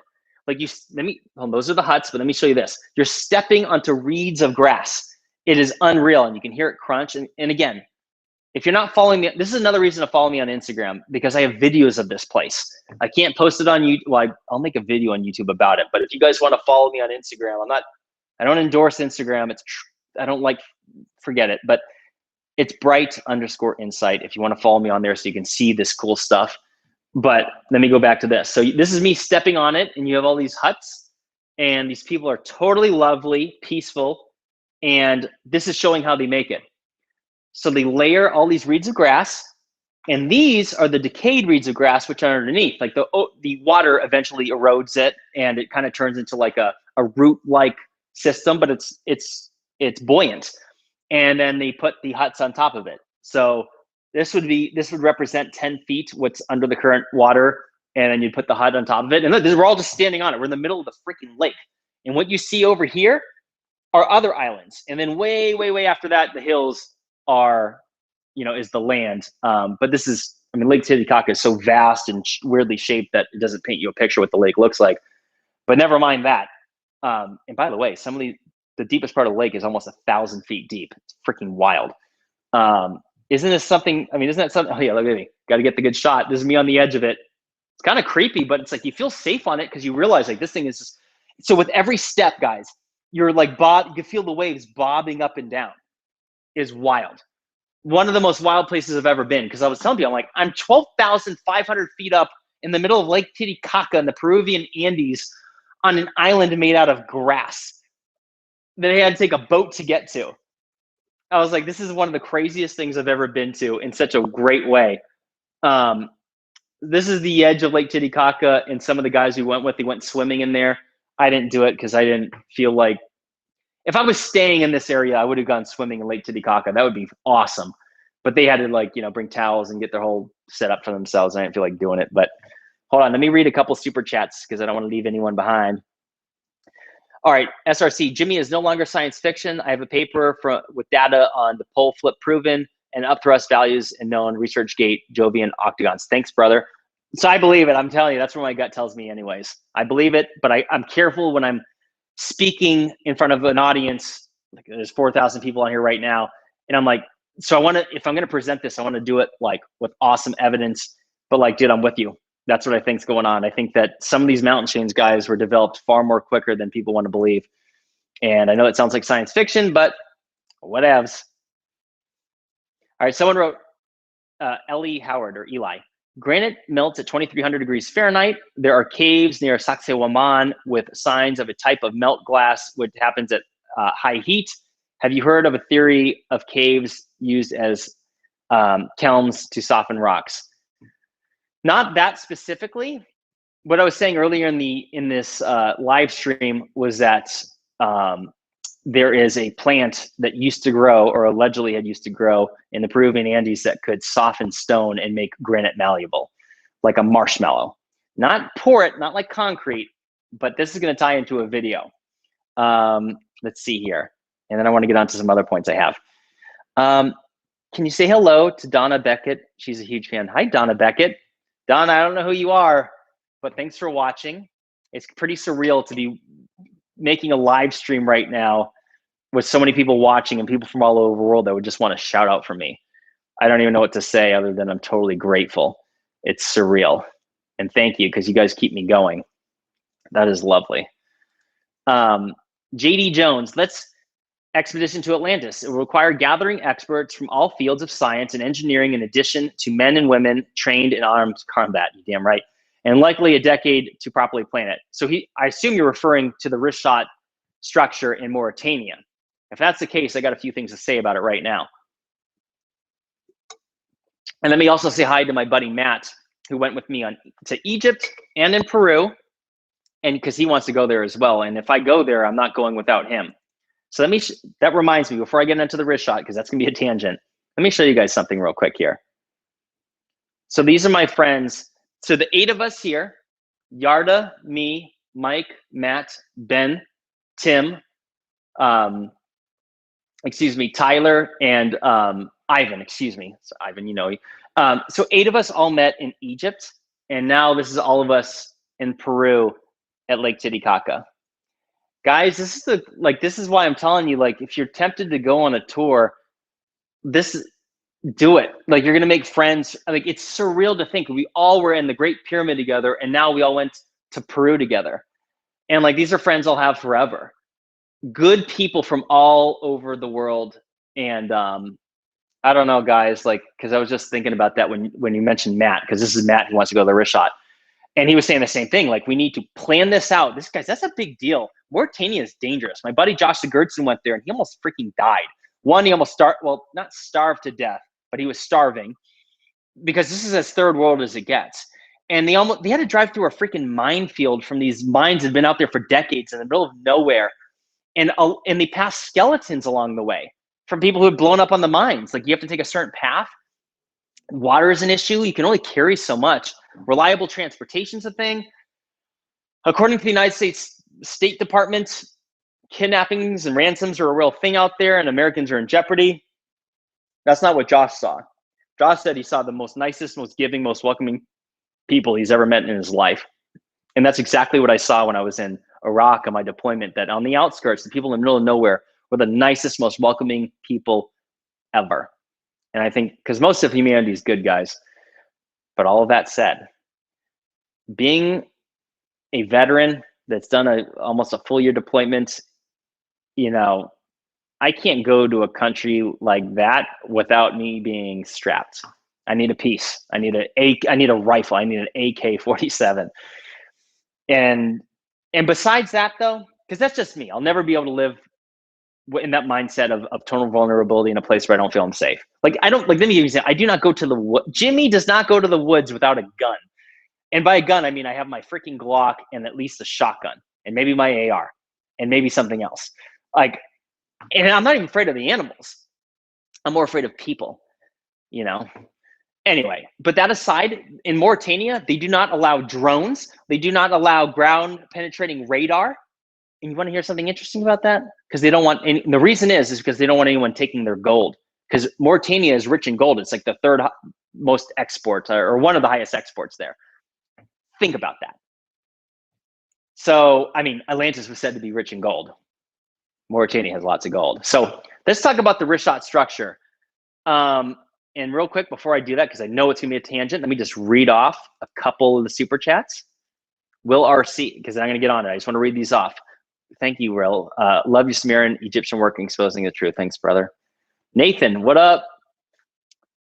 Lungfai Zhang, I didn't say that right. Forgive me. Hey, Jimmy, 1982 paper on how stones were softened using plant extract, making cement with plant extracts. Joseph, let me screenshot this. Thank you. That's totally going in a video. Just what I need. Because it's one thing to be like, make a video, say, I heard this and all that, but I need the paper. Jelks Cabanese. You just gave me 100 and you didn't say anything. Dude, this is surreal. Guys, you guys are generous. Oh my God. Thank you. Anthony DiStefano. Thanks, brother. Okay, so who wants to talk about the wrist shot structure real quick? I got a few things to say because you saw my previous video on the topic of the declassified CIA documents on the wrist shot structure with the Navy conducting secret missions to go study it. Nothing about that is related to Atlantis or lost ancient civilizations, but they did study it. It was classified for decades. It was declassified in the early 2000s, but nobody knew it without the Freedom of Information Act being in place and being a thing, as well as the online community to be able to expose that stuff. So how else would you know? But I find that really interesting. And let me just say, because I've seen like Randall Carlson make videos on this. And I respect Randall Carlson's opinion above most anybody else. His work on catastrophe, sacred geometry, everything, high respect, but he does not think that's the location at all. He's partial towards the Azores. And if you haven't, guys, Randall Carlson, you know him from Joe Rogan and Graham Hancock. He has a YouTube channel, guys. Go subscribe to his channel and listen to all of his work on discussing Atlantis. It's fascinating. And for me personally, I'm still partial towards the wrist shot. Now, he has certain reasons why he thinks it's not likely to be the case. He is open-minded enough to say when he was pressed on it that perhaps it could be, but he doesn't think it's a location. Let me be clear. And when I made that prior video, I was trying to be very respectful to him because he was respectful to me. He's never said anything about Jimmy's thoughts on it. He just talks about the wrist shot in Atlantis because he's a gentleman. He's a class act. So I want to pay the same thing forward to say that I'm not disagreeing with him. I'm just discussing the wrist shot because to me, there's so many uncanny similarities that I don't think we can just ignore this site. The ocean, the striations of water erosion has been proven, as confirmed by Randall Carlson. That is undoubtedly water erosion that stripped the bedrock across all of northern Africa. Guys, when and how did that freaking happen, and why is there salt on top of it? It's not 100% certainty that the salt has been there since Atlantis, or 12,000 years, let's say. Maybe it's older than that. All I know is that there's sand that has blown in that has the water ripples, just like seen at the Dry Falls area all across Washington and Montana. That's been proven to have been a result of the end of the last ice age with the catastrophic flooding and the melting of the ice caps. And it's the same huge, massive water ripples seen in both spots. So I'm like, how old are these water ripples that are made of sand? Or that have carved the bedrock and sand has come on top of them to fill them up. So it's like, I would argue that was done in the last 12,000 years. I don't think that's unreasonable to suggest. And the fact that there's sand on top of it, to me, is a strong indicator that the ocean had flowed through it more recently than 50 plus million years ago, like they claim. Okay. So also, a lot of people want to debate about the sizes. That's like one of the biggest arguments is that people say it's too high above sea level. Well, I'm like, hold on. It's already, the crust moves up and down. So that's one thing. But, and especially if you want to believe that Atlantis could have sank, well, then you could believe that it could have risen too. I mean, like volcanic activity, North Africa has been covered with it. And it's not hard to suggest that the crust in certain parts of it have lifted over 12,000 years. I already gave the example on how a frickin' 1,200 or 1,500 foot, the volcano in Mexico, I forgot the name, but this is my most recent video, on how that sucker rose more than 1,000 feet or whatever it was in less than a year or whatever. I mean, forgive me on getting the proper measurements. Go watch the video. But I'm like, come on. But there's that. And then other people want to argue the measurements. They're like, well, the wrist shot's too big. Okay, well, Atlantis was said to be busy all day and all night. It was said to be bustling in trade, spoken from languages of all over.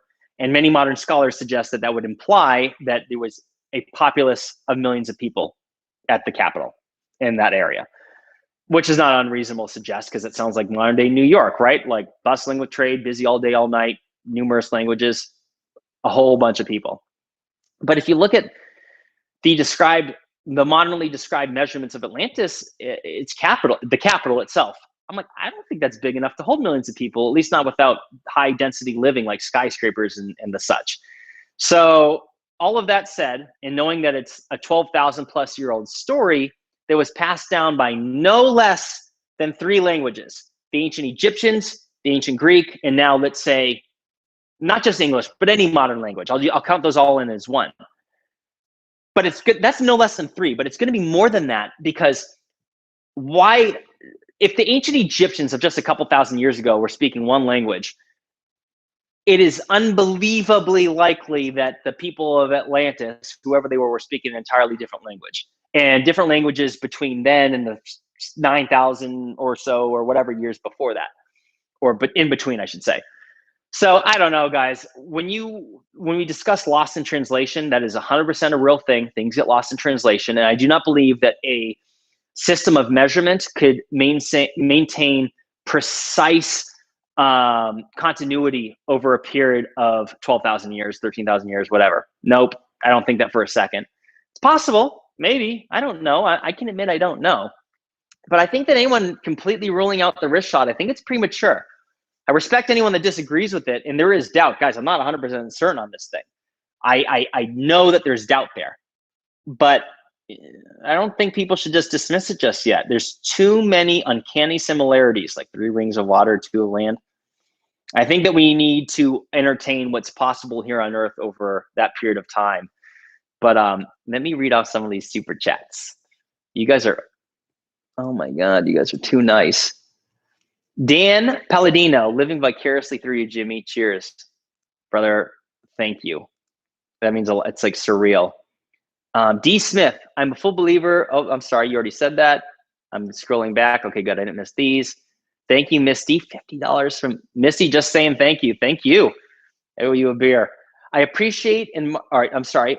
Murloc Confidential. I appreciate and marvel at your adventures and information sharing. That's very kind of you. Cam Das, thank you for the $10. Okay, Craig Tinsley. Do you think it's possible that ancient history has been whitewashed and there may be anti-Black racism in the ancient historical narrative? Love the info you do, bro. I have something to say on that. Let me take a sip of my, guys, I'm still on my first beer. Give me a second here.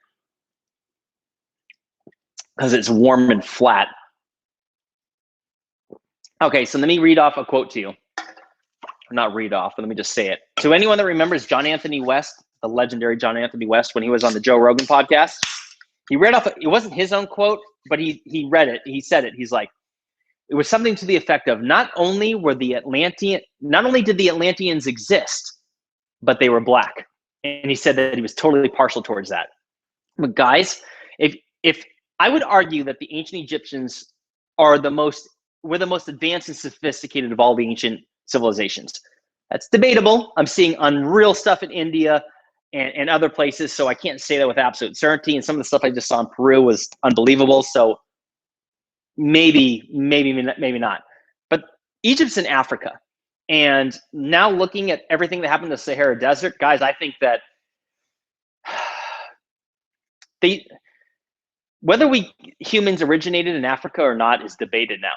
That used to be the consensus. Now there's different things either way. I don't know the answers. But to be honest with you, I'm one of those people that thinks that, I know this is a touchy subject, but yeah, I think that, I can't say African American, I'll just say Black, right? That's the word, because we're not talking about African American. We're talking about people of the skin color with melanin coming from Africa. I do believe that there is a lot more to that history throughout that continent. And I think there's a whole bunch of people in modern times that either don't think so or don't want to believe or whatever, or maybe the evidence is since gone or whatever. I think there's something to be said for that. I don't give a shit about color. You know, who cares? Either you're an asshole or you're nice, right? Either you're a dumbass or you have something fun to chat about, right? Either you're kind or you're a prick. Like, I don't know. I just think that everyone agrees on the same thing. I feel like the whole media is trying to push racism more than ever just to divide people. Does it exist? Sure. Hell yeah, there's some real stupid people out there. But like, that's the common denominator with anyone that I've ever known that was racist. They're like totally dumb. They're so close-minded. They don't do anything. They don't travel. They go to the same restaurant and order the same plate every single time. You know what I'm talking about? Like, it's so stupid. And I think that, I don't know, I don't want to get preachy, get me off this soapbox right now, but I'm like, I don't know. I think that everyone I talk to, it always says the same thing. It's like 99, well, never mind. I can't say that. Vast majority of people out there are not racist at all, and they just want to do good. And everyone I talk to seems to say the same thing. Every once in a while you come across some bigot, but like, who cares? Don't talk to them. Don't give them attention or whatever. I don't know. I'll just shut up on that now. But that all being said, yeah, it's a thing. Like, I think some people don't want to believe the capabilities of certain races out there. I don't know. I'll just shut up. Okay. Tyler Scott said everything still sounds good. Good. The audio is good. Thank you. Hold on here. I don't want to skip anyone. Commandant. All right. Brian the Broken, $50, dude. Thank you. Aliens. Oh yeah, ancient sites. Oh yeah, I think that we have come from ancient civilizations to survive the cataclysm. Right there with you, brother. Thank you for that super chat. Theo J, keep up the incredible work, brother. Thank you. BP, there's a video called The Golden Sun that is loosely based on our world names of our ancient sites and cultures that are very similar. Lemuria is one. So that's a whole other topic, guys. That makes me wonder, is like Lemuria, Atlantis? Are they two different things described in two different places? Both. All I know is that if you're referring to what's supposed to be under the Pacific Ocean, it would explain certain things at Machu Picchu, or excuse me, I should say certain things at Peru, as in found at Easter Island. That's what I was looking for. Because Easter Island is like 2,400 miles off the coast of Chile. And some of the stonework is absolutely identical to a certain site or two in Peru. The connection's there. Academics say it doesn't exist. It's not possible for Easter Island and Peru to have had a connection. That's the consensus. However, not all academics agree on that. So that's the good thing, is that some people are open-minded, and it's clear as day. So when I think of Easter Island, I think of Lemuria if you're talking about like a sunken civilization in the Pacific that was alleged to have existed. I'm with you. Okay. Sebastian. Oh, Sebastian. Okay, hold on. A donation in memory of the Machu Picchu cow. Great travel. Hold on. Sebastian is like one of my best buddies I made on this trip. Let me show the cow here. Hold on, Sebastian. Sebastian was the best photo taker. So if you guys are looking, Sebastian Lomberg, I forgot, you told me how to say it, but he's from Sweden, so it's difficult for me to say. He took the best photos of me at these sites. Literally the best photos. He took this one of me with the alpaca, which, look at that sucker. Oh, yeah. And then he also took this one of me with the cow, and that's just the one you're seeing. I have one with almost lips on, but didn't want to put it on the internet just yet. Dude, Sebastian, I miss you already. I hope that 777 KLM flight went good back home, brother. We'll see, this is an example of someone that I'm going to stay in touch with forever. Guys, this is what I'm telling you. You go on these sites, like or these trips, these tours, you're going to make friends. It's a good time. And like, now it's surreal. I'm in my kitchen with this crazy setup of me having this TV that I set up behind me, and now I'm online talking to Sebastian. We'll have to talk over the phone soon, brother. Kyra, please do more live streams. We miss you. Right on. Adam Davis, also curious on your thoughts on the origins of the sea peoples. Okay, man. That literally ties precisely into what I was sharing a little bit earlier, involving the video I want to make on where the survivors of Atlantis went. So stay tuned on that. Because, well, I'll just tell you, I think that the so-called sea people, that's what they're describing. That the people came from the sea. That's the best way to explain it, I would say. Or at least I'm going to argue, but there's some other details that I came across while doing some other studies that put this way, there's some things out there that I never heard of before that I think are unbelievably compelling similarities on some different cultures that is worthy of some attention. Let's see here. Hold on. Oh my God, I've just realized I've had the whole chat frozen. Can you guys, oh my God. Hold on here. Hold on. You guys all still got me? North Africa was, all right, let's see here. Josh Randall says, I owe you a 12er at the wrist shot. What's a 12er? I don't know what that means. Oh, like a 12 pack? Sure. Better than a 6-pack, if that's what you mean. Thought on Fire 222. Hey, Jimmy, cheers. The Sumerians referred to themselves as, quote, the black-headed people. One love. That's interesting. Interesting. All right, so hold on. Let me look at my little syllabus and other things I want to chat about. Let's see here. Sebastian at the cow. That's so funny. Hey, you guys want to see the highest point that I got up to? So look at this. You see that? Look at that. That is, what is that in meters? I think it was, forgive me, it might be 4,300 meters, but 14,310 feet was the elevation I got up to, and I've never experienced anything like that before in my life. Where the hell is the photo of it? Hold on. There's a picture of me up there. I thought it was pretty cool. Oh well, can't see it. Next time I'll lay this out different. Next time I do a live stream, I'll do better. Hold on a second. What's CRC? Because James Starling just gave me 2,500 of it. That is worthy of a quick Google search. What currency is CRC? Okay, so let's see. Oh, it's Costa Rica. Duh. Right on. Nice. Let's see. Let me do 2,500 CRC to US dollars. Oh, nice, dude. Thank you so much. I had to double check though to make sure that wasn't some insane dollar amount. Oh, he retracted his message, but thank you so much, James Starling. I appreciate it. I hope I didn't put you on the spot, man. Let's see. Thought on Fire. I read that. Thank you. Brian the Broken. When are you going to do a live stream with Randall Carlson? Make it happen. Love your channel. It's a great question. I want to do it very much so. I left a comment. So he made a recent video in response to Johanna James on his channel. Guys, go subscribe to Randall Carlson. You'll find his channel on YouTube very easily. He's only got like 50,000 subscribers. He should have way more, but he's just getting it going in the last year or so. And I don't think he's pushing it as much as in some ways. But like his content's gold. And anyways, long story short, he had tagged me in the description of it because it was related to Atlantis and other stuff. And so I left a comment saying like, hey, like Randall, I would love to chat with you, podcast format. Atlantis is one topic which would be fun to talk about, but more than anything I want to talk to him about is the moon. He has some very, very interesting thoughts on the moon that coincide with things that I've already believed and thought. I think the moon is one of the most interesting and mysterious sights in the entire solar system, and he seems to be all about it. All right, so James Starling, he said, hi, Jimmy, what do you know about the stone spheres of Costa Rica? Well, I don't know much. I know that they claim they're totally natural, and that's not what my eyes see. I don't think they're natural. I don't know what they would have been, but I don't see how they're natural. So to answer your question, yeah, I think they're ancient. I don't think we know what they are. I just really don't think they're natural. I could be wrong, but I think they're pretty wild. And I mentioned them in one of my earlier videos, I think.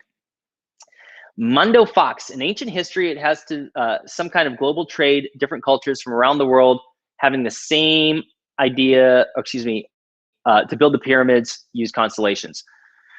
Constellation stuff, I don't know. What I do think is that it's not an accident or a coincidence that you have cultures from across the world building pyramids. I discussed this in my Ancient Connection video from like a year and a half ago, or whatever it was.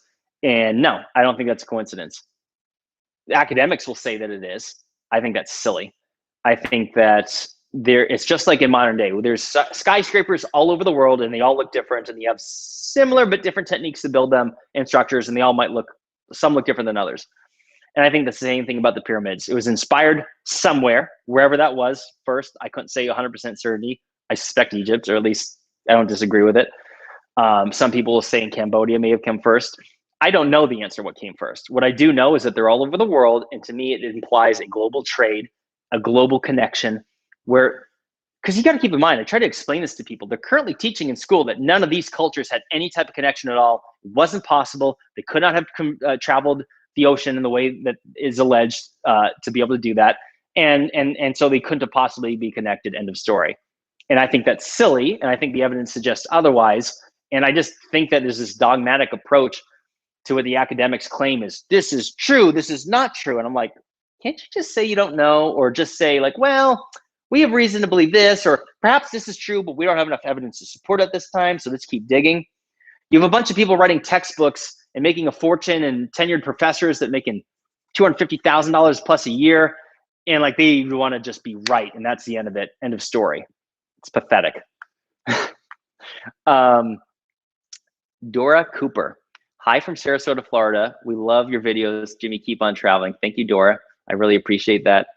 Ray Hewell, if I say that right. If the moon has academic, intellectual, economic value, why haven't we been back? Well, it certainly does. And you should look into China, Russia, and the US all in a rush to go mine the moon. Oh, they're in a hurry. And this is what I tell people that think that we haven't been there. I'm like, well, someone's been there, because we sure are in a rush to go there and mine that place. There's some real money to be made there. So I think that that's a smoking gun that we've been there at some point. In fact, I tell people it's not about when we first, because Apollo 11, you can debate that all you want, but I say it's not about when we first went. The question is, when's the last time people were there?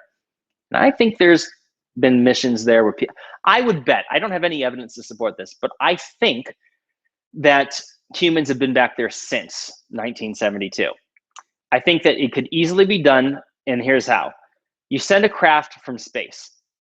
and you put people into space without the public knowing through those satellite launches that are being done. There's been thousands of satellite launches where they send satellites, allegedly, to outer space. But the compartment is completely top secret, as in, because those military satellites, for example, are top secret. You'll have a rocket engineer down below that doesn't get to know what's inside or what the satellite has. It's none of their business. It's in the cargo area and that's it. And I think you could put people in there and send them up to a craft that was pieced together in outer space. It doesn't have to be anything crazy, and just send them to the moon over a period of a few days or a week or whatever.